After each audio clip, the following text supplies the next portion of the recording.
Hello and welcome to your Salford Now programme. It is 4:30 and I'm Owen Adams. And I'm Hannah Patterson. Here's what's coming up in today's programme. Climate campaigners are starting protests around Salford this Wednesday to protest the lifted ban on shale gas fracking. As for solving the fuel price problems at the moment, well, it certainly won't do that. For starters, it's going to take absolutely ages before anything comes online. Any potential shale gas from fracking. The infrastructure isn't built particularly.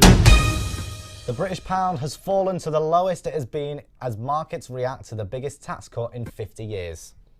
People have been worrying. Customers have been coming in saying they're worried about the holidays to America, the fact that the dollar's dropped, say, even in the past couple of weeks, say this time last month it was about 117. So it is deterring people from coming in, and obviously it's slower business.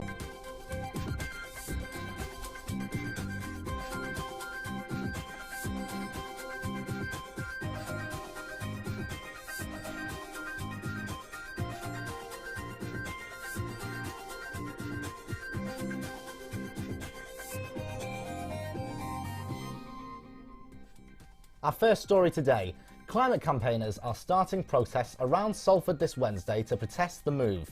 Prime Minister Liz Truss has lifted the ban on shale gas fracking in England to tackle growing energy prices. We caught up with the people of Salford who are expressing their views on the lifted ban.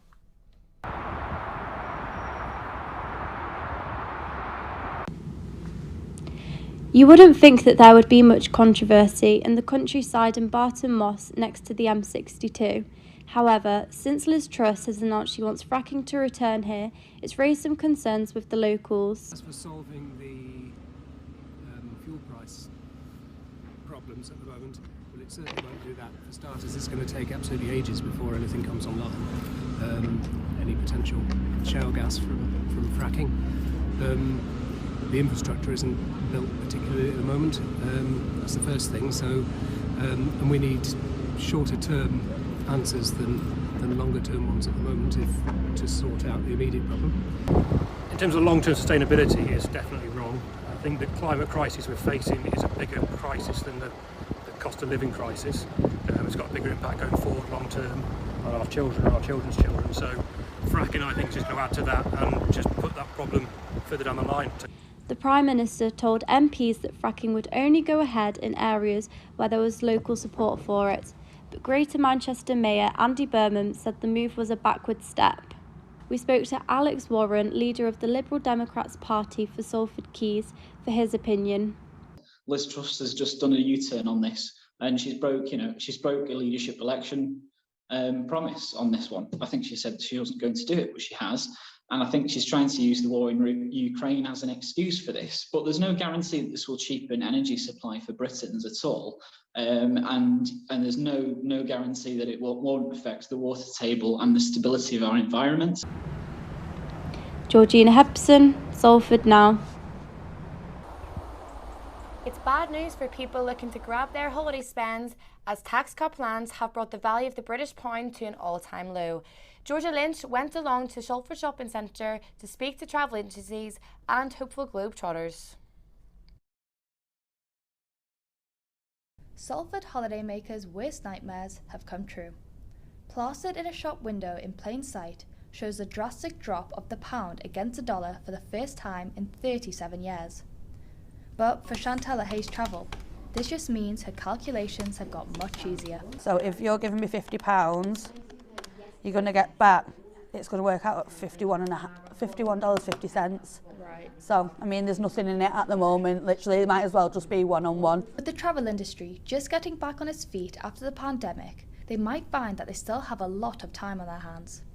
It is deterring people from coming in, and obviously it's slower business. But people saying they're not booking again to go at the moment. So, and it is a big seller, obviously, America. Now it's opened back up and everything. So, yeah, I've just had a customer this morning who wanted to sell the dollars back because they said that he's not going to go back now with the rate being what it is. So, how many Brits will find themselves having to endure yet another British summer? It's just going to make me spend more money, which I don't want to be spending because of all this cost of living rises and, you know, gas and electric. Because I'm a pensioner, right? And I'm struggling as it is. This is the first holiday I've had in 25 years virtually. away abroad. Yeah. I've never been. So it's like a special trip for me. With the Bank of England saying they will be releasing a statement in the next 24 hours, will this give a bit of reassurance for the locals of Salford hoping to jet away? Drivers are being diverted away from the A6 Manchester Road in Swinton. Bus services say the issue has been caused by a sinkhole. A spokesperson for Salford Council has said that they are investigating and a diversion is in place. The Salford Red Devils women's rugby team have reached the grand final after defeating Hull KR 24-4 in the semi-final. All of us here at Salford Now wish them luck in the finals. Salford Central train station will be fully closed for 5 months in the new year for engineering works. It is because the platform is too low and not accessible for disabled passengers. We sent our reporter Jessica Mason to see how regular commuters are feeling about the closure.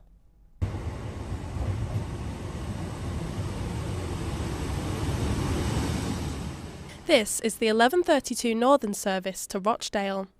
But from the 2nd of January to late May next year, services like this will not be stopping at Salford Central. This is because of renovations including the height of platforms being raised, stones on buildings being replaced and new passenger information equipment.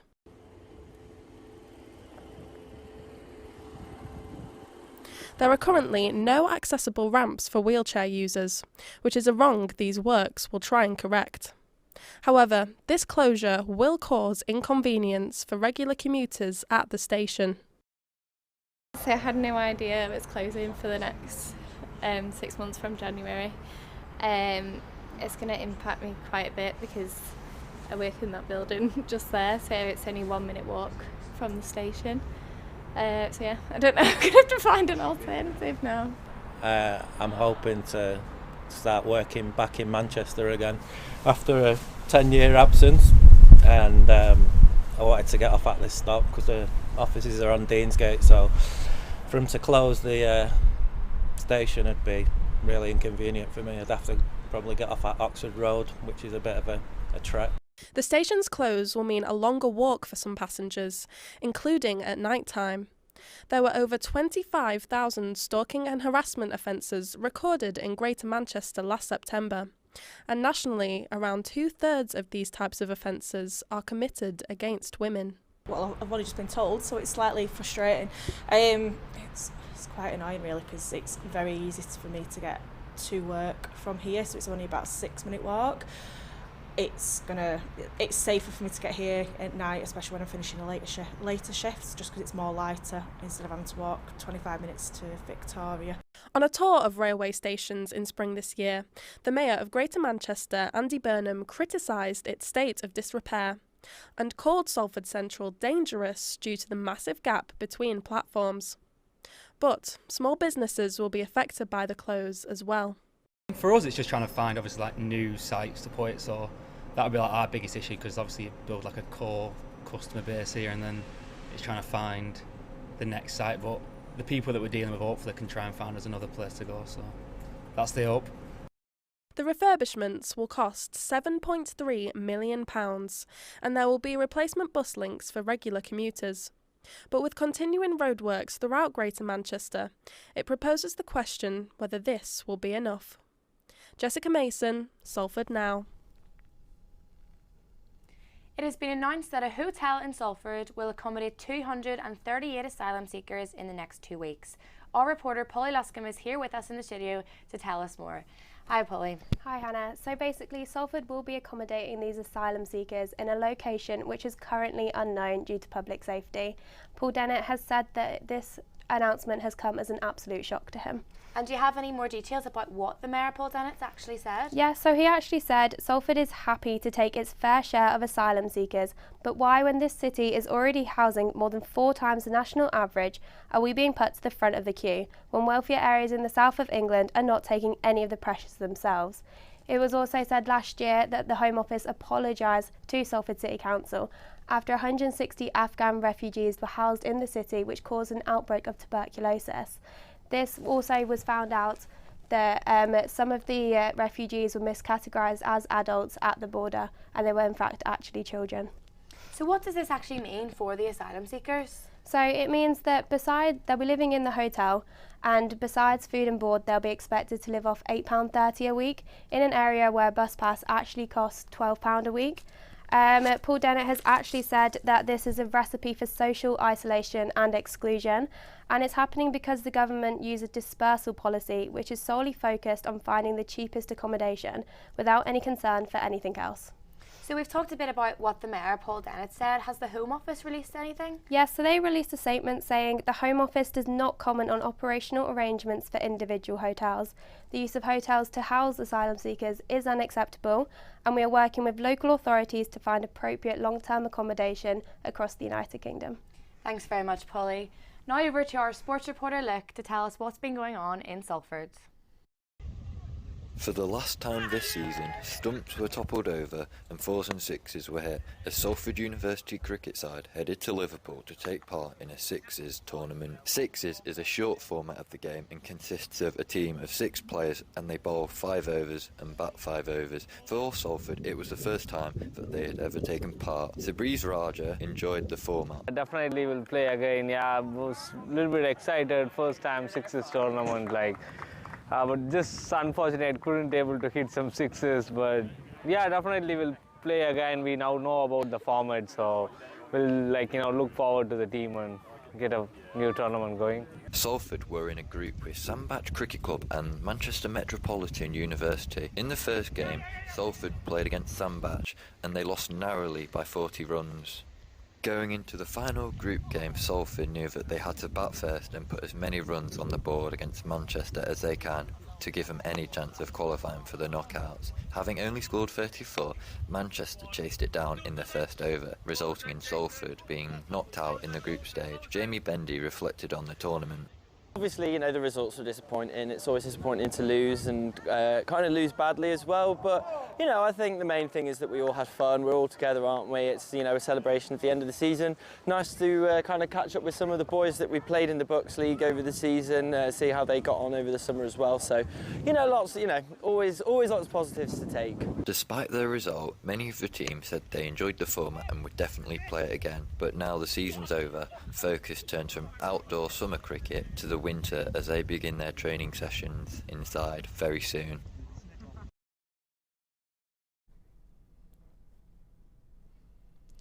And finally, grab your telescopes and your snacks. Jupiter will be its closest approach to Earth in the previous 59 years this evening, and skies are looking clear. Cheers to Gary from the Salford Astronomical Society for sending in these images of Jupiter. Hannah, are you going to be checking out the real thing tonight? I actually will be. Fun fact about me, I was in the Astronomical Society when I was in high school. You are joking. I've always been a massive fan of planets. Really? Yeah, and Jupiter is my favourite, so I will be bringing my telescope and my snacks tonight. Yeah? What snacks are you going for? So I will be bringing a Milky Way. Milky Way, nice. I'll be bringing some magic stars. I see where you're going with this. Also a Mars bar. You're nailing this. And some galaxy counters. Yeah, I love that. Yeah, and Jupiter is your favourite planet? Jupiter is my favourite planet. Do you have a favourite planet? It's not the one you think it's going to be, but it is actually Venus. And Not the one I thought. that is also my favourite Bananarama song as well. Are you going to give us a song? I think we'll save it for tomorrow, do you not reckon? Tuesday's show. Tuesday's show. Well, if you want to come back tomorrow to hear Owen sing some music, make sure you check it in at 4 o'clock. That's all from us today. Join us the same time tomorrow. Goodbye.